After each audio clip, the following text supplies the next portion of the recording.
सरकार के सामान्य प्रशासन विभाग ने एक अधिसूचना जारी करते हुए राज्य के कई वरिष्ठ आईएएस अधिकारियों का तबादला कर दिया है।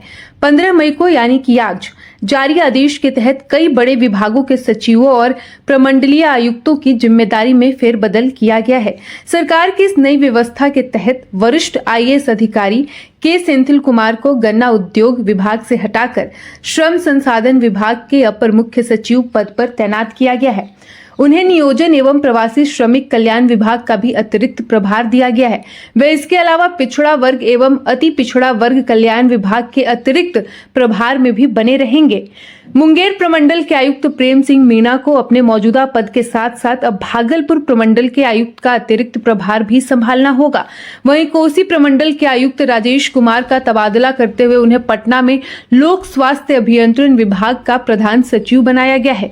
राजेश कुमार को पूर्णिया प्रमंडल के आयुक्त पद के अतिरिक्त प्रभार से भी मुक्त कर दिया गया है। इसके साथ ही लोक स्वास्थ्य अभियंत्रण विभाग के सचिव पंकज कुमार पाल को वहां से स्थानांतरित करके पथ निर्माण विभाग में सचिव पद की कमान सौंपी गई है।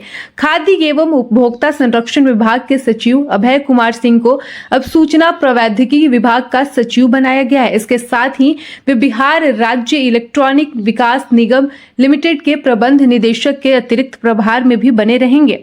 श्रम संसाधन विभाग के सचिव दीपक आनंद का तबादला करते हुए उन्हें खाद्य एवं उपभोक्ता संरक्षण विभाग के सचिव पद पर पदस्थापित किया गया है।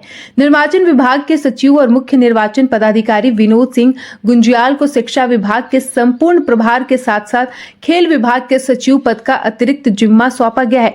इसके बाद अब डॉक्टर बी राजेंद्र शिक्षा और खेल विभाग के साथ साथ बीपार्ट के महानिदेशक के अतिरिक्त प्रभार से भी मुक्त हो जाएंगे। भागलपुर प्रमंडल के आयुक्त अवनीश कुमार सिंह को स्थानांतरित करते हुए खान एवं भूतत्व विभाग का सचिव बनाया गया है। वे बिहार राज्य खनिज विकास निगम लिमिटेड और बिहार राज्य खनन निगम लिमिटेड के प्रबंध निदेशक के अतिरिक्त प्रभार में भी बने रहेंगे। इस बदलाव के बाद दिवेश सेहरा खान एवं भूतत्व विभाग और इन दोनों निगमों के अतिरिक्त प्रभार से मुक्त हो जाएंगे।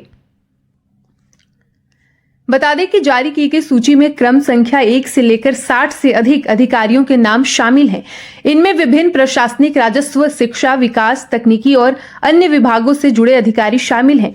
कई अधिकारियों को जिला स्तर से हटाकर अन्य जिलों में भेजा गया है, जबकि कुछ को मुख्यालय या विशेष परियोजनाओं में नई जिम्मेदारियां दी गई हैं। सूत्रों के अनुसार ये तबादला सूची लंबे समय से लंबित प्रशासनिक समीक्षा के बाद तैयार की गई है। सरकार का उद्देश्य है कि प्रशासनिक ढांचे को अधिक प्रभावी, पारदर्शी और जवाबदेह बनाया जाए। इसके तहत उन अधिकारियों को भी नई जिम्मेदारियां दी गई हैं जो लंबे समय से एक ही स्थान पर कार्यरत थे। सूची में कई ऐसे अधिकारी शामिल हैं जिनका कार्यकाल 2018, 2019, 2021 और 24 से 25 के बीच विभिन्न पदों पर रहा है।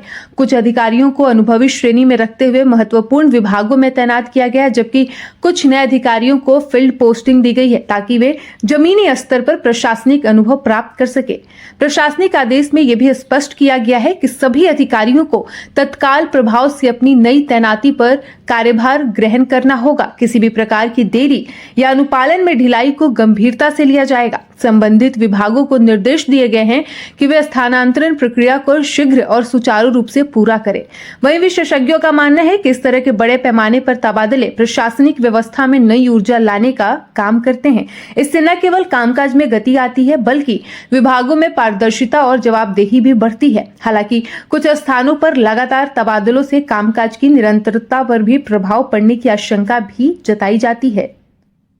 सूची में शामिल अधिकारियों को विभिन्न प्रकार की जिम्मेदारियां सौंपी गई हैं। कुछ को विकास परियोजनाओं की निगरानी, कुछ को राजस्व सुधार कार्यों और कुछ को प्रशासनिक समन्वय और जैसे महत्वपूर्ण कार्य दिए गए हैं।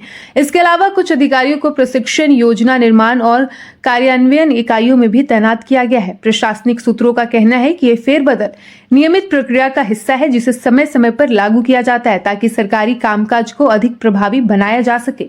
इसके माध्यम से उन क्षेत्रों में भी सुधार लाने का प्रयास किया जा रहा है जहां लंबे समय से प्रशासनिक सुस्ती की शिकायतें मिल रही थी।